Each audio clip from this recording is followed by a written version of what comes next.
अजून खायला लागेल.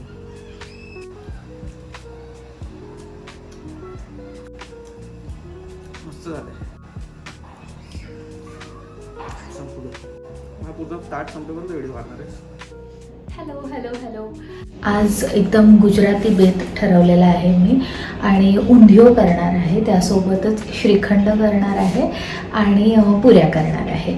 सो असा बेत आहे. आणि उंधियो तसं म्हटलं तर करायला सोपं आहे, पण त्याची तयारी जी असते त्याला फार जास्त वेळ लागतो. म्हणूनच आम्ही काल रात्री थोडीशी तयारी करून ठेवलेली आणि आज सकाळी उठून मग मी उरलेली तयारी केली. आता सध्या सगळ्यात पहिली गोष्ट म्हणजे आपण मेथीचे मुठिये जे असतात ते आपण तळून घेतो. सगळं ॲज युजल फ्रॉम स्क्रॅच बनवणार आहे. सो मेथीचे मुठिये आधी तळून घेणार आहे, त्याच्यानंतर मग भाज्या, त्यानंतर मग मसाला रेडी करणार आहे आणि मग एकत्र ते असेंबल करून शिजवणार आहे. आणि सोबतच श्रीखंडपुरी वगैरे आहेत. सो तेही मी तुम्हाला दाखवत राहीन. Please keep on watching. सगळ्यात आधी मेथीचे मुठिये बनवून घेणार आहे आणि त्याच्यासाठी मी मेथी, कोथिंबीर, आलं लसूण आणि मिरचीची पेस्ट, त्याच्यानंतर गव्हाचं पीठ, थोडंसं बेसन, गूळ, मिरची पावडर, हिंग, जिरे पावडर, गरम मसाला, तीळ आणि ओवा, अर्थात मीठ, हे सगळं घातलेलं आहे आणि हे मी मिक्स करणार आहे. आता लक्षात घ्यायचं आहे की ह्याच्यामध्ये जास्त पाणी घालायचं नाही आहे. अगदी असं घट्ट पीठ पण नाही मळायचं, बट त्यासोबतच खूप पाणी घालून त्याचं पातळ नाही करायचं आहे. मेथीमध्ये पाणी असतं, सो जास्त आपल्याला पाणी घालायची गरज लागत नाही. त्याला पाणी सुटतं आणि छान असं पीठ मळून तयार होतं. इतकंच करायचं आहे, ह्याच्यापेक्षा घट्टही नाही आणि ह्याच्यापेक्षा पातळसुद्धा नाही. त्यानंतर आता ह्याचे मी असे छोटे छोटे एकदम गोळे बनवून घेणार आहे. हे आपले मुठिये रेडी आहेत आणि खूप छान दिसतात. हे चवीला असेच सुद्धा खूप भारी लागतात. ते आता मी तळून घेणार आहे. उंधियो करताना एक महत्त्वाचं म्हणजे आपण जी कढई घेतो मुठिया तळण्यासाठी, त्याच्यामध्ये तेल जास्त घ्यायचं आणि कढई जर अशी मोठी घ्यायची. ज्या तेलामध्ये आपण मुठिया तळणार आहोत तेच तेल आपण भाजीसाठी थ्रूआउट वापरणार आहोत, जेव्हा जेव्हा लागणार आहे ते. कारण की मुठिया तळल्यावरती त्याचं जे कढईतलं तेल असतं त्याला खूप जास्त छान फ्लेवर असतो मेथीचा. सो तो पूर्ण भाजीमध्ये येतो जेव्हा आपण हे तेल यूज करतो.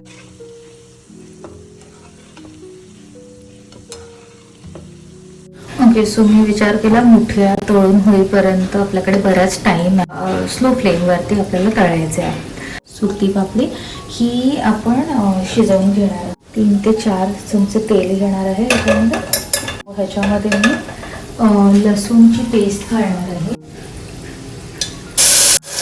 पेस्ट चांगली परतून घ्यायची आहे, त्याचा कच्चा वास असा राहत नाही. ह्याच्यामध्ये मी सुरती पापडी घालणार आहे, मीठ घालायचं आहे आणि थोडीशी हळद घालायची. हे छान मिक्स करायचं आहे. 1-2-3 मिनटं परतायचं आहे आणि नंतर मग कुकरच्या 2 शिट्ट्या काढून घ्यायच्या आहेत. मी केळी तळून घेतलेली आहेत आणि आता ही रताळी ऑलमोस्ट झालेली आहेत तळून. सो हे मी काढून घेते. ह्याच्यानंतर आपल्याला कंद आणि बटाटे आहेत तेही तळून घ्यायचे आहेत. हे केशर घातलेलं दूध मी केलेलं आहे आणि ह्याला छान कलर आलेला आहे. आता मी याच्यामध्ये जे दही बांधलं होतं ते घालणार आहे आणि ड्रायफ्रूट्स, साखर हे सगळं घालून श्रीखंड बनवणार आहे. मी ह्याच्यात ते बांधलेलं दही घातलेलं आहे. आता हे छान मिक्स करून घेणार आहे. आधी श्रीखंडामध्ये नेहमी पिठी साखर घालावी, कारण की जर आपली नॉर्मल साखर यूज केली तर त्याला पाणी सुटतं आणि श्रीखंड खूप पातळ होऊन जातं. सो आता ह्याच्यामध्ये मी पिठी साखर घातलेली आहे आणि एकत्र मिक्स करून टाकायचं आहे. आता ह्याच्यामध्ये मी वेलची जायफळची पावडर घालणार आहे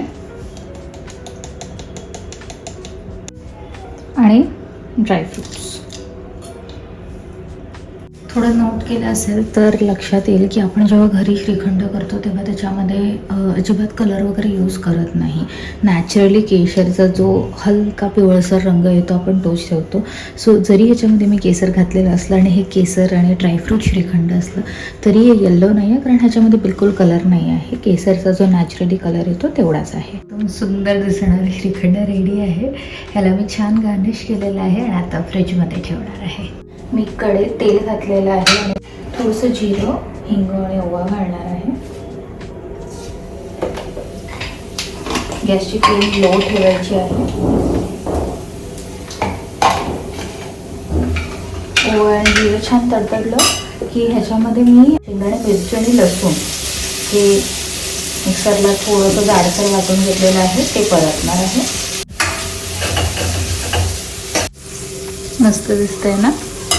ह्याच्यामध्ये शिजवून घेतलेली सुरती पापडी आहे ती घातलेली आहे आणि ती थोड्या वेळ ह्या मसाल्यामध्ये परतून घेणार आहे. आता ह्या तळलेल्या ज्या भाज्या होत्या म्हणजे कंद होतं, रताळा होतं, बटाटे होते आणि केळी होती, कच्ची केळी.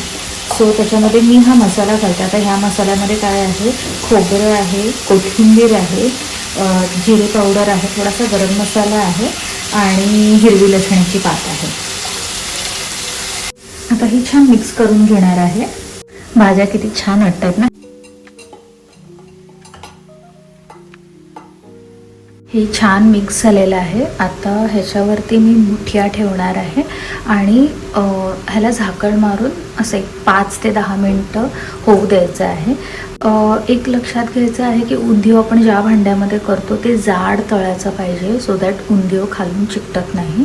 जर जाड तळायचं नसेल तर मग एखादा छान जाड तवा ठेवायचा, त्याच्यावरती मग आपली जी कढई आहे किंवा जे टोप आहे तो ठेवायचा आहे. आता ह्या उंधिवमध्ये मी मुठीये घालणार आहे.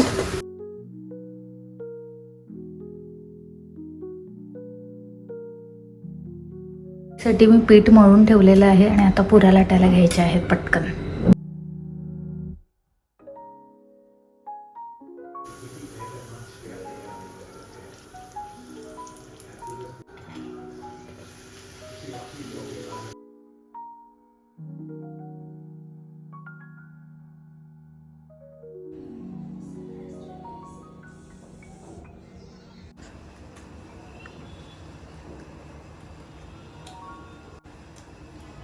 मस्त झालंय.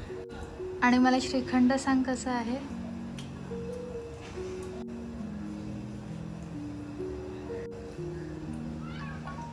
मस्त, जबरदस्त एकदम.